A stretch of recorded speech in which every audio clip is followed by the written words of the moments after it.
Ao vivo com o RF News para todo o Brasil, 12 horas e 3 minutos. E começamos falando sobre a violência em São Paulo. O número de roubo de cargas e latrocínio cresceu em 2016. O tráfico de drogas também aumentou. Só no ano passado foram mais de 45 mil casos. No último, 11 criminosos foram atrás das grades. No piso da casa, uma revelação diante dos investigadores. O suspeito preso mostra um esconderijo de drogas. São 2 barris de plástico enterrados. De dentro de um deles, o rapaz retira 5 tijolos de droga que estavam guardados. A refinaria de entorpecentes foi descoberta em Caieiras, na Grande São Paulo. Com a autorização da Justiça, os agentes vistoriaram os cômodos e encontraram muita droga já pronta para venda. Na sala espaçosa, nenhum móvel, mas uma fileira de suspeitos presos. 16 pessoas, uma delas menor de idade. No grupo, havia ainda 6 mulheres. O número de flagrantes por tráfico de drogas aumentou em todo o estado de São Paulo no ano passado. Foram mais de 45.500 autuações. É a maior quantidade desde 2001. Mais de 180 mil pessoas foram para a cadeia por causa do envolvimento com drogas. Os números divulgados ontem fazem parte de um balanço anual da Secretaria de Segurança Pública de São Paulo. As estatísticas também apontam queda no número de homicídios, de 3.758 em 2015 para 3.521 no ano passado. Também diminuíram os casos de roubo a banco, de veículos e sequestros. Por outro lado, houve crescimento na quantidade de roubos de carga. Aumentou ainda o número de pessoas mortas durante assaltos, de estupros e de roubos. Um crime que fez 514 mil vítimas em 2016. O ano mal começou, escapou por pouco da morte. Ela estava parada no congestionamento quando um bandido armado com uma espingarda começou um arrastão. Roubou a bolsa de uma mulher e veio em direção à advogada, que estava em um carro blindado. O bandido atirou no vidro e ela escapou por pouco. Eu rezei para que ele não desse 2 tiros no mesmo lugar, porque aí eu sabia que eu estava... Então eu pedi a Deus que a pontaria dele fosse ruim, que ele não conseguisse dar 2 disparos no mesmo lugar. Sem conseguir arrombar a blindagem, o bandido fugiu com a bolsa da vítima do outro carro. E esse rapaz era um menino, sabe? A idade do meu neto, 16, 17 anos no máximo.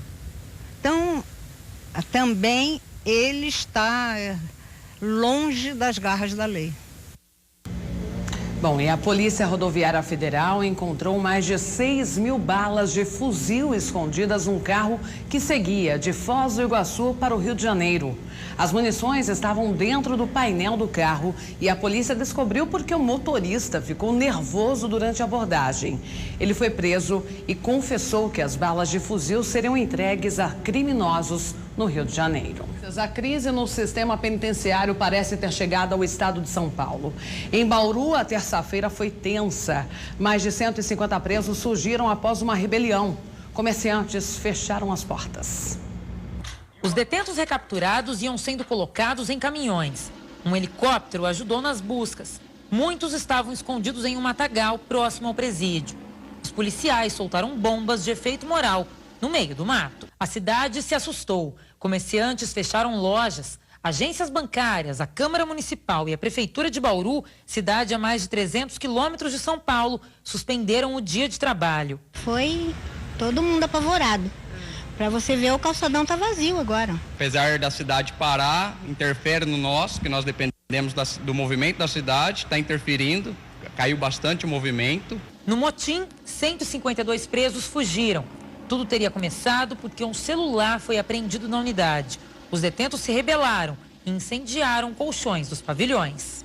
Segundo a polícia militar, os 3 pavilhões ficaram bastante danificados, mas nenhum preso se feriu gravemente. Esse centro de progressão penitenciária de Bauru tem capacidade para 900 detentos, mas hoje a população carcerária passa de 1.400. Se já era caótico, precário, vai ficando pior. Porque quanto mais gente usando já uma estrutura danificada, ela vai danificar mais rápido. Falta, de repente, água, falta o tratamento do esgoto. É uma série de coisas que vai levando a isso, né? E vamos falar da situação do presídio no Rio Grande do Norte. Policiais tomaram conta das unidades de Alcaçuz e realizaram uma varredura em busca de drogas e armas. Mas a destruição dos prédios é tão grande que eles podem ser desativados. Policiais do BOP, da Tropa de Choque e agentes do Grupo de Operações Especiais entraram nos 5 pavilhões para fazer uma varredura. Eles retiraram armas brancas e de fogo, drogas, munições e celulares. Não houve resistência. Começamos as reformas, novas operações terão e eu acredito que até sexta-feira todos esses presos estarão trancados e demonstrar ao povo do Rio Grande do Norte que o Estado se compromete, o Estado tem responsabilidade e que vai vencer essa crise contra o crime organizado. As bandeiras das facções foram retiradas dos telhados. Policiais e agentes penitenciários também ajudaram na operação da segunda etapa da colocação do muro de contêineres. Isso para separar as duas facções. O muro de concreto só será construído depois. O prazo estabelecido para a construção do muro de concreto é de 15 dias. Retroescavadeiras também retiravam entulhos, principalmente do pavilhão 4, onde oficialmente 26 presos foram mortos. Com a rebelião que começou no dia 14 desse mês, a penitenciária ficou destruída e é estudada a possibilidade de desativação. E uma briga de trânsito por causa de um retrovisor terminou em pancadaria no meio da rua. Tudo foi gravado por uma testemunha. Olha só que confusão. Uma pancadaria toma conta dessa rua em meio aos carros. Uma mulher dá tapas e socos em um homem. A blusa dele já está rasgada. Ele é jogado no capô do carro, tenta sair, mas todo mundo parte para cima. O motociclista passa no meio da confusão. Tudo aconteceu nesse cruzamento no bairro Santa Inês. Um dos envolvidos na briga falou com a nossa reportagem. Sem mostrar o rosto, ele contou que estava no carro e que tudo começou por um simples esbarrão de retrovisor. Fui fazer uma conversão à esquerda. Um veículo estava parado em situação irregular. O mesmo estava desembarcando do seu veículo, quando o meu veículo esbarrou o retrovisor no braço dele. O mesmo achou que era, por fim, por justo, desferir um golpe contra meu carro. Isso veio danificar, amassando a minha porta. Eu voltei para tentar conversar com ele. O mesmo começou a partir para cima de mim. O final dessa história a gente já sabe. Os outros envolvidos na briga foram procurados, mas não quiseram dar entrevista. A Polícia Civil informou que casos de brigas de trânsito com agressão podem ser enquadrados em crimes que vão desde a ameaça à tentativa de homicídio. Depois de analisar a situação, o próprio motorista que se envolveu na briga mostrada no começo da reportagem reconheceu que a confusão poderia ter sido evitada. São situações ruins, ninguém sai de casa para passar por isso, e eu acho que o diálogo consegue resolver muita coisa. O que se pode se tirar disso aí é que a gente deve evitar muita situação. Pois é, mas infelizmente tudo termina em briga e violência. E já estão valendo as novas velocidades nas marginais da capital paulista. A mudança entrou em operação hoje. Novas placas e de volta aos antigos limites. As velocidades nas marginais mudam a partir de hoje. Nas pistas expressas, passam de 70 para 90 km por hora. Nas centrais, de 60 para 70 km por hora. Já nas pistas locais, o aumento é de 50 para 60 km por hora. O aumento das velocidades máximas era uma promessa de campanha do prefeito João Dória, que antes mesmo de assumir, anunciou a medida. A mudança nas velocidades da via é parte de um projeto, o Marginal Segura, que prevê também mudanças na qualidade da via. Mais fiscalização, melhor sinalização e até atendimento aos motoristas.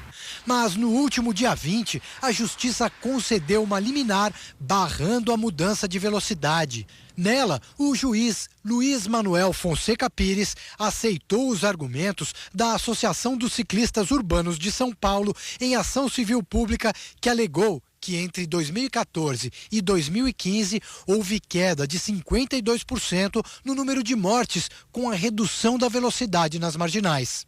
Na decisão, o juiz afirma que há hoje sólida política pública de mobilidade urbana e que alterar os limites é um retrocesso social. Só que ontem a Justiça de São Paulo acatou o recurso da Prefeitura que permite os novos limites.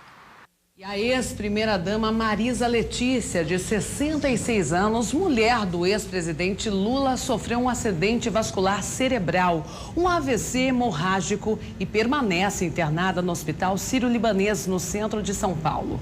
Ela passou por um procedimento de emergência que durou cerca de 2 horas e a hemorragia foi contida. Dona Marisa Letícia tem 66 anos. Ela começou a se sentir mal em casa, no apartamento da família em São Bernardo do Campo. Foi levada a um hospital da cidade, onde médicos constataram um quadro de AVC hemorrágico. Dona Marisa foi então transferida para o Hospital Sírio-Libanês em São Paulo. Segundo os médicos, chegou consciente. Foi sedada e submetida a um procedimento para estancar o sangramento. Ela teve ruptura de um pequeno aneurisma numa artéria cerebral. O procedimento foi com sucesso. Se conseguiu estancar o sangramento e corrigir o defeito na artéria. Dona Marisa veio para o hospital de ambulância acompanhada do marido, o ex-presidente Lula. Ele não saiu para falar com jornalistas, mas publicou uma mensagem na internet. Nas redes sociais, o ex-presidente diz: Dona Marisa Letícia foi hospitalizada nesta terça-feira. Estamos torcendo para que ela se recupere logo.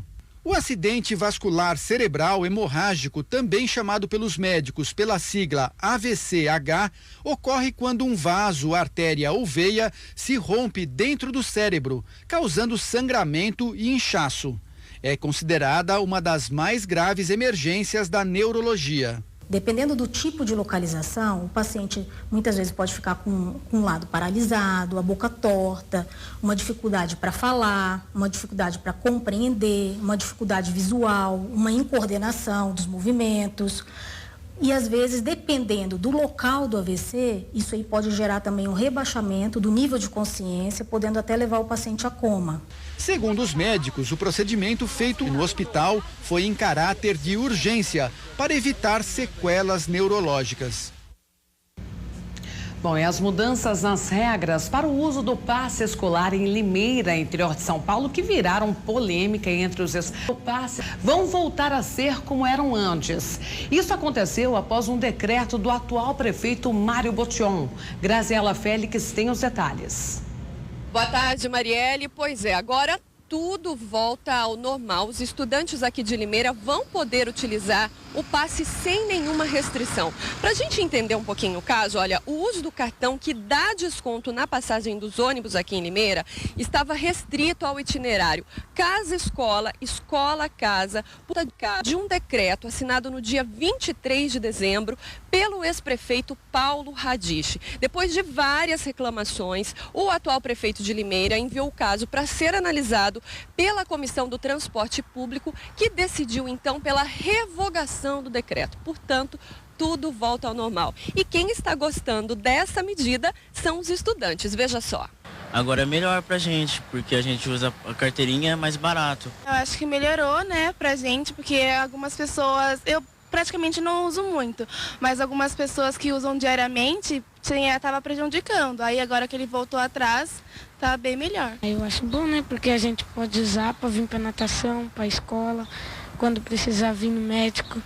Então, só reforçando, os estudantes vão poder utilizar o passe sem nenhuma restrição. Marielle. Obrigada pelas informações, Graziela.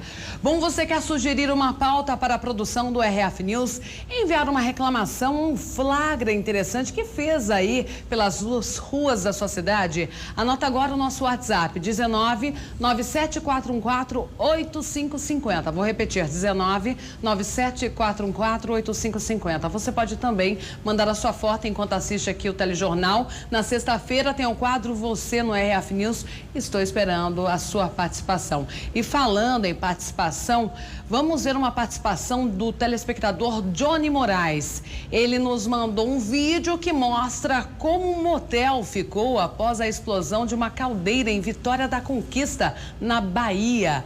O estabelecimento ficou totalmente destruído, olha só. Aí, ó, gente, a caldeira do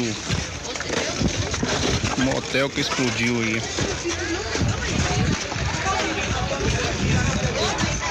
Tem uma moça ali, ó, que tá acidentada, ó.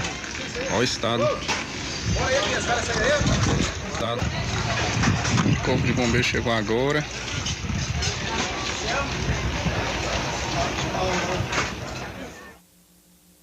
Apesar de toda essa destruição, 2 vítimas que não tiveram os nomes divulgados e são funcionárias do estabelecimento tiveram ferimentos leves e foram levadas para o Hospital Geral de Vitória da Conquista. E ontem nós mostramos aqui a explosão em um hotel do Guarujá. A investigação já teve início e a principal suspeita é de vazamento de gás. Todas as vítimas já foram liberadas do hospital. Na vistoria, foi exigido que alguns locais do hotel passem por reforma, como cozinha, lavanderia e, principalmente, a troca de 2 janelas, que na hora da explosão ficaram penduradas. Uma vez eles fazendo a recuperação do imóvel e fazendo nova reforma na parte estética da edificação, eles podem fazer o pedido de todas as vistorias do Corpo de Bombeiros, da Prefeitura, e vai seguir o rito normal. Apesar das reformas, a Defesa Civil confirmou que a estrutura não foi comprometida. Por isso, o hotel não está mais interditado. Ainda assim, as pessoas que estavam hospedadas voltaram aqui no hotel apenas para retirar os seus pertences. O atendimento de hotelaria só vai poder voltar ao normal depois das reformas e também da renovação de vários documentos, como o atestado de vistoria dos bombeiros. A explosão foi no subsolo perto da caldeira, onde é armazenado gás natural. 20 homens do Corpo de Bombeiros trabalharam no combate às chamas. O impacto da explosão fez parte do teto desabar. Os vidros da recepção e da fachada do hotel ficaram destruídos. 5 pessoas se feriram, entre elas uma grávida de 33 anos que precisou de atendimento depois de ficar nervosa durante o incêndio. O resultado da perícia deve confirmar as causas num prazo de 30 dias. A suspeita, por enquanto, é de vazamento de gás. Quanto às vítimas, todas já saíram do hospital. Agora um caso absurdo em Campinas, interior de São Paulo. Um homem de 50 anos atirou dentro de uma escola municipal e atingiu um vigilante. Ele foi preso e alegou à Polícia Civil estar exaltado por não conseguir uma vaga para a filha estudar na instituição. Nesta terça-feira, a secretaria da escola funcionou normalmente. Os funcionários que não quiseram gravar entrevista ainda estão assustados com o caso. Nestas imagens é possível ver o homem dentro da escola antes de efetuar os disparos. Ele estava revoltado porque não conseguiu uma vaga para a filha estudar na unidade. Depois de atirar dentro da escola, o homem tentou fugir, mas foi preso a poucos metros daqui. Na delegacia, ele confessou ter ingerido bebida alcoólica e disse que atirou contra o chão e não teve a intenção de atingir o vigilante. A falta de vagas nesta escola é um problema recorrente. O Ivo está passando por isso e diz entender o desespero do homem que atirou. Nada justifica, porque eu estou no mesmo caminho. Estou tentando vaga desde dezembro para essas 2 escolas e não consigo. Simplesmente eu fui na secretaria, fui no delegacia de ensino, um empurra para o outro e vai aquele jogo de empurra. No fim, manda para a escola para saber o cadastro. Se vai surgir vaga, se não vai ter vaga. Eles já estão sabendo que não tem vaga. Por que eles mandam para a escola? Para conseguir uma vaga para a filha, Ivo vai entrar com um pedido na justiça. Vou ter que acionar o conselho, do conselho entrar na justiça para mim conseguir uma vaga. Se não der, ela perde o ano. Olha, cada barbaridade que a gente mostra aqui de falta de controle, né? E ainda em Campinas, uma vigilante morreu após ser baleada no estacionamento de um centro de saúde. O posto foi fechado depois dos disparos. No dia seguinte ao crime, o Centro de Saúde São Domingos, em Campinas, só atendeu casos de urgência e emergência. A Luísa, que ainda está assustada com a tragédia, teve que voltar para casa sem os remédios que precisava. Tem remédio da minha neta e meu também, né? Vim trazer também um exame de mamografia. Dá medo, mas a gente tem que enfrentar, né? Porque não é só aqui, né? O mundo todo está assim, né? A Raquel estava na área externa aqui do centro de saúde quando um homem em uma moto chegou, chamou a vigilante e efetuou 3 disparos. As marcas de sangue, olha só, continuam ali. A Raquel chegou a receber os primeiros socorros, mas não resistiu e acabou morrendo pouco tempo depois. O homem, que permaneceu o tempo todo de capacete, fugiu em seguida. O posto estava lotado na hora do crime. O Matheus era um dos que aguardava o atendimento quando o criminoso apareceu. O risco com certeza existe, porém o maior medo de todos foi que logo após ele entrasse, né? Aí acho que por isso todo mundo mesmo lá dentro estava buscando abrigo, se escondendo atrás dos bancos e querendo entrar. O crime deixou os moradores chocados. Quem conheceu a vítima não se conforma. É o caso da Maria, que é amiga da família de Raquel há mais de 30 anos. E é uma pessoa jovem, né? Muito querida lá no Campo Belo, né? Pelas pessoas, ela tem muitos amigos, né? Sempre trabalhou para cuidar dos filhos, o braço direito da mãe dela. Isso foi terrível mesmo. A Raquel era uma pessoa muito boa, ela é muito educada, não merecia isso. A polícia ainda não tem informações sobre o paradeiro do assassino. E a análise do gravador de voz da caixa preta do avião que caiu com o ministro Teori Zavascki do Supremo Tribunal Federal aponta que o piloto da aeronave fez 2 tentativas de pouso no aeroporto de Paraty antes de cair no mar. A gravação também demonstra que não houve pânico, pedido de socorro ou alarme sonoro dentro da aeronave antes da queda. Os destroços do avião chegaram ao Rio na noite desta terça-feira. Eles vieram de carreta e foram levados para a base aérea do Galeão, na Ilha do Governador. Tudo o que sobrou do avião vai ser periciado por engenheiros mecânicos, pilotos e até médicos. O grupo vai tentar entender o motivo da queda. Até o histórico psicológico do piloto vai ser avaliado. Enquanto isso, em Brasília, uma outra comissão faz a perícia das gravações de voz de dentro do avião. O chip registrou tudo o que aconteceu dentro da aeronave durante o voo.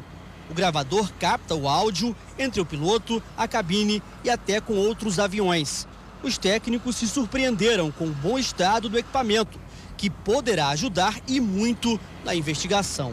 Os peritos afirmam que o comandante Osmar Dias era considerado experiente e cuidadoso. Ele teria comentado sobre o mau tempo e disse que esperava a chuva passar para pousar o bimotor em Paraty. Momentos antes da queda, o comandante teria apenas dito que se encontrava na final. Uma expressão usada para indicar que estava próximo ao pouso. Já se sabe que o avião bateu a asa na água, capotou e começou a submergir. Os 5 ocupantes morreram. A análise preliminar não aponta nenhuma anormalidade técnica ou pedido de socorro. E a presidente do Supremo Tribunal Federal, a ministra Carmen Lúcia, autorizou que os juízes auxiliares do gabinete de Teori Zavascki prossigam os trabalhos nas delações premiadas de executivos e ex-executivos da Odebrecht na Operação Lava Jato. Com a determinação de Carmen Lúcia, 2 juízes auxiliares de Teori Zavascki retomarão os depoimentos preparatórios da homologação das delações da Odebrecht. Márcio Schiffler atua no caso há 2 anos e era o braço direito do ministro. E Paulo Marcos de Farias veio de Florianópolis há 1 ano e teve papel crucial no caso Eduardo Cunha. Ambos tomarão depoimentos dos 77 delatores da Lava Jato para saber o caso. Investigadores foi espontâneo. Neste caso, ocorre a homologação, isto é, a validação das delações, e a investigação poderá continuar. O Procurador-Geral da República, Rodrigo Janot, encaminhou à presidente do Supremo um pedido de urgência na homologação das delações da Odebrecht. Existe a expectativa de que a própria Carmen Lúcia, em caráter excepcional, homologue os depoimentos, o que normalmente só pode ser feito pelo relator do caso. Mas alguns ministros do STF são contra e esperam o sorteio do novo relator antes de qualquer decisão ligada à Lava Jato. Também se discute aqui no Supremo uma outra alternativa. Um dos ministros da primeira turma migraria para a segunda turma para ocupar a cadeira de Zavascki e assumir a Lava Jato. Esta hipótese está prevista no regimento e dispensaria o sorteio. Neste caso, Fachin e Barroso são os mais cotados. No Planalto, silêncio quanto à escolha do substituto de Teori Zavascki. Os juízes federais vão levar ao presidente Temer uma lista com 3 nomes eleitos entre quase 2.000 magistrados. É dado como certo que o nome de Sérgio Moro esteja nesta lista. Nós precisamos de uma indicação técnica para este cargo e não uma indicação política, de uma pessoa que esteja habituado a julgar. E ninguém mais habituado a julgar do que um juiz. Você já curtiu a nossa página no Facebook? Ainda não? Abre o aplicativo agora para curtir, então é só colocar lá, facebook.com/rfnews de família, vai aparecer a nossa página exatamente como está aqui, basta clicar em curtir aqui no canto da tela. Curtindo, gente, todo dia tem conteúdo exclusivo para você, nós postamos todos os dias, você pode comentar, compartilhar, curtir e enviar também a sua foto enquanto assiste aqui o telejornal para participar do quadro Você aqui no RF News. Bom, agora uma história emocionante. Bombeiros conseguiram salvar de uma história emocionante. Prédio em chamas na comunidade da Zona Oeste do Rio de Janeiro. O quarto estava cheio de fumaça e só foi possível chegar até a criança por causa do choro. O fogo destruiu parte deste prédio na comunidade Rio das Pedras, em Jacarepaguá. Bombeiros tiveram dificuldade para acessar o local, que é muito estreito. Local totalmente confinado. O calor não tinha para onde sair, a única saída de calor era para cima da gente. Ao entrar no prédio, bombeiros descobriram que as chamas atingiam o segundo andar do imóvel, mas a fumaça já tinha se espalhado pelo terceiro andar, justamente onde ficava o quarto do bebê de 4 meses. Estou aqui no quarto, apesar de ser um andar acima. Tinha bastante fumaça e foi esse o motivo pelo qual não tinham achado a criança ainda. Mas quando nós chegamos, eu e o Newton, a gente subiu a escada e ouviu ele chorando. Aí já fomos até mais rápido do que estávamos indo. E assim que a gente adentrou o quarto, à esquerda estava o berço. Eu consegui pegar ele e curioso, porque ele estava com equipamento também, junto comigo. Quis pegar, eu falei, não, me dá, que aí eu saí com ele e entreguei para o Marcos Felipe, que cuidou dele junto com o Sargento Henrique, enquanto a gente continuou combatendo o incêndio. O cabo Marcos Felipe foi quem fez o trabalho de primeiros socorros. Limpamos ali o nariz, ofertamos oxigênio para ele, que ele estava com a respiração muito fraca. Aí nós conseguimos botar ele na ambulância estável. Quando a ambulância chegou, ele já estava respirando, tranquilo, já estava respondendo aos estímulos. O menino foi levado para um posto de saúde e passa bem. A correria durante o resgate foi tanta que os bombeiros nem tiveram tempo de perguntar o nome da criança. Mas nem precisa. O dia desse resgate vai ser sempre lembrado com muita emoção. Quando envolve uma criança recém-nascida, o nosso sentimento paterno aflora e a gente procura fazer com maestria. E a gente vive tudo que a gente aprendeu ao longo de todos esses anos. Parabéns pelo trabalho. Bom, uma pesquisa revela que o consumo de adoçante não para de crescer, mas alguns representam gadinha e podem até fazer mal à saúde. Então, qual será a melhor maneira para adoçar os alimentos? A pesquisa feita com 17 mil pessoas mostrou que o consumo de adoçante entre os adultos subiu de 27% para 41%. Ou seja, a cada 10 americanos, 4 usam o produto. Entre as crianças, o crescimento foi ainda maior, de 9% para 25%. No Brasil, não existem números sobre o uso de adoçantes, mas os órgãos de saúde acreditam que estamos seguindo pelo mesmo caminho. Foi substituindo o açúcar pelo adoçante, junto com uma dieta saudável, que Maiara conseguiu eliminar 55 quilos. Sempre adoçante, o suco, assim, suco de laranja normalmente sem nada, eu gosto puro. Vilão ou um grande aliado dos diabéticos e de quem deseja perder peso? Depende da dose e do tipo. O xilitol e a estévia, por exemplo, são 100% naturais, bem pouco calóricos e não existe restrição quanto ao uso. Já os adoçantes sintéticos, como o aspartame, a sacarina sódica e até a sucralose, são produtos industrializados. O excesso pode fazer mal à saúde. O uso prolongado do adoçante, ele poderia acarretar em diabetes, problema renal, também um alto aumento no nível de hipertensão em indivíduos predispostos a isso ou indivíduos que já têm um início de hipertensão. Tem gente que não se dá bem com adoçante de jeito nenhum. Na verdade, eu não gosto de adoçante, né? Eu não gosto. Eu prefiro açúcar, mas gostoso. Dentre os açúcares, também existe uma escala dos melhores e piores tipos. Em relação ao aspecto, eles são bem diferentes. O açúcar mascavo, olha, é mais escuro, um pouco mais úmido por causa do melaço da cana. Esse daqui é o mascavo orgânico, mais claro, um pouquinho mais fino. Esse daqui, o demerara, ele é bem parecido com o nosso açúcar cristal. A cor, um pouco diferente. Esse daqui é o açúcar cristal. E o açúcar de coco, ele parece um coco queimado, moído. Inclusive o próprio sabor dele, quando a gente prova ele assim in natura, ele tem um saborzinho de cocada. Mas quando a gente coloca no café ou no suco, esse sabor da fruta desaparece. Ele é o mais saudável, tem vitaminas do complexo B e minerais. Opção que a Simone encontrou para continuar comendo açúcar sem culpa. É o mais saudável, né? Que é o mais recomendado, pelo menos que as informações que eu tenho. E adoça perfeitamente, eu adoro. Dos derivados da cana, o açúcar mascavo fica em segundo lugar no ranking. Por não ser refinado, preserva vitaminas e minerais. A opção orgânica é ainda melhor por não ter restos de agrotóxicos. Já o açúcar demerara fica entre o mascavo e o refinado. Ainda conserva alguns nutrientes. Já o açúcar branco é o pior de todos. O açúcar branco, chamado refinado, é um açúcar de calorias vazias. O que seria?